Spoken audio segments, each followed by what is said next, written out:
તો મહેસાણાના સુઝુકી પ્લાન્ટમાં કામદાર યુનિયનનો શુભારંભ કરાયો છે, જેમાં યુનિયન અને મેનેજમેન્ટ વચ્ચે વિશ્વાસના માહોલમાં સ્થાપના થઈ છે। સુઝુકી પ્લાન્ટ ગેટ નંબર 3 પાસે યુનિયનની તકતીનું અનાવરણ કરાયું। સુઝુકી પ્લાન્ટ અને યુનિયને સાથે મળીને આયોજન કર્યું હતું। સુઝુકી પ્લાન્ટ વચ્ચે યોગ્ય સમન્વય માટે યુનિયનનું આયોજન કરાયું છે। મજદૂર યુનિયનમાં કર્મચારીઓના પ્રશ્નોને વાચા મળશે। સુઝુકી પ્લાન્ટના हेड A.K. सिंह उपस्थित रहा था, तो HR हेड विकास सिरके અને जापानीज अधिकारियों પણ हाजिर रहा था।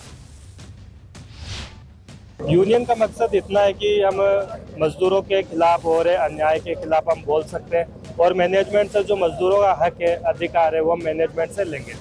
मजदूरों के साथ अन्याय तो जैसे शॉप फ्लोर में कई बार सुपरवाइजर के द्वारा या कुछ भी अन्याय अगर आगे भी आज जाकर होता है, अभी तक हुआ नहीं है, अगर आगे जाके कभी होता है तो उसके लिए हम खड़े रहेंगे। यूनियन तो हमारे बनावવાનો હેતુ એ જ છે કે અમારી જો માંગે છે, જો મેનેજમેન્ટ પાસેથી લેવાની છે, જે અમારે ગ્રાઉન્ડ ફ્લોર પર જે આવનારા ટાઈમમાં ન થાય યા થશે એના માટે અમે રજૂઆત કરશું। નોર્મલી જે હોય છે કંપનીમાં જે ફેસિલિટી મળતી હોય યા પછી કોઈ નવું અપડેટ હોય એના માટે।